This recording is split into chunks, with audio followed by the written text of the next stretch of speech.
each time. So the first Yasin, because Yasin lima quriha la Yasin, you get. And these are weak hadiths, but I did something called the Content of Character, which is a small book on prophetic invocation, prophetic akhlaq, hadiths from the Prophet. And there were some weak hadiths. It was a collection by Ali Mazru'i's father, Amin al-Mazru'i. And I liked the collection, so I translated it. And to be trustworthy, all the hadiths that he put in, I put in there. And some of them were weak. But there's an attack on weak hadiths in our time. A weak hadith is anywhere from a B- to a D-. All right? A Hasan hadith is a B to an A-. And then a Sahih hadith, I'm just using a language you can understand. An A- is like a Sahih hadith is from an A to an A+ to 100%. Mutawatir is 100%. Al-Bukhari is like 98%, 99%. Muslim and Bukhari, 99%. Sahih Muslim, 97%. So a weak hadith is not thrown out. Just like a professor doesn't throw out a paper that gets a D-. It didn't flunk. It passed. And so when the ulama say it's a weak hadith, it passed. In other words, it's something that cannot be proven to not have been said by the Prophet. The probability that he said it is far greater than the probability that he didn't say it. So it's called a hadith daief because the margin of error is greater than in a hasan or a sahih. So how did the ulama deal with that? The ulama dealt with it by saying that for fada'il al-a'mal, those actions that are virtuous, you could use a weak hadith if it was a virtuous action and it didn't relate to a hukm. In Aqidah, the opinion of the Ash'ari and the Maturidi is the hadith has to be mutawatir. That you can't. That's why a hadith like the Nur al-Muhammadi, which is a ahad hadith, is not used in Aqidah. Or the hadith that tu'arad alayya a'malukum, or a'malu ummati in al-Bazar, which is a sahih hadith. So the ulama don't reject weak hadith. They don't. And so this argument against the weak hadith is a weak argument. And that is why Imam al-Awza'i, who's one of the great imams of the ummah, who was as learned as the four imams in fiqh and in the sciences of Islam, they said that he answered over 70,000 questions with qala Allah or qala Rasulullah. I asked one of my Mauritanian teachers, how's that possible? He said, come in su'al yujabu bi innama al-a'malu bin niyat.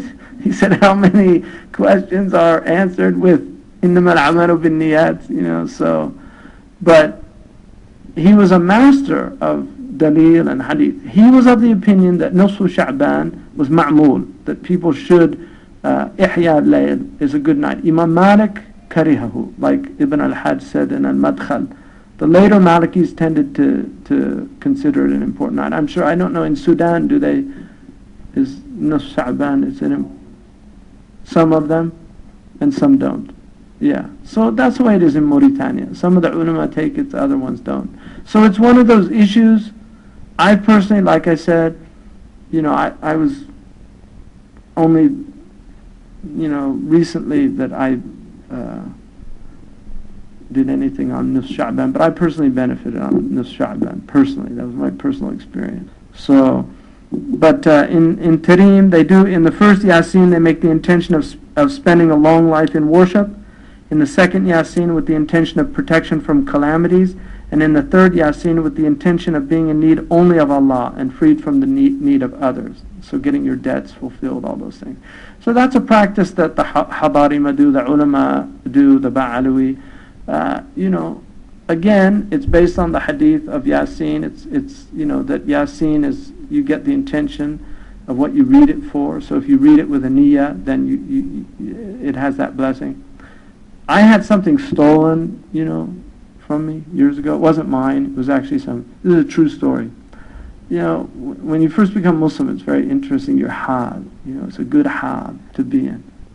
Like Imam Zayd and I kind of lament those days because it's just an amazing hal. When people, like, we have a guest here, Fred Wise. I don't think he's here tonight. Is Fred here? Yeah, but he's been here. People have been with him. You know, he's a brand new Muslim, and he's just like, you know, he's really in a nice state. But, you know, something got stolen. I was on a train, and this thing was a really expensive, and I put it on the cargo thing. It was a stupid thing to do. But like I said yesterday, you know, I do stupid things. So, but I put it on in the cargo compartment. So when I got to the place, this is in England, and I'd had such a hard time getting this thing. I was doing it for somebody else. So I get there and I go in and it's not there. I was just devastated because I had to go tell this person, this thing was a really expensive item. So I had to go tell this person that it wasn't there. So there was a Nigerian man there, you know, and when I got to this place, I told him what happened. I was completely devastated. I really was in a state of shock. He said, read 41 Yaseens. I guarantee you it'll come back.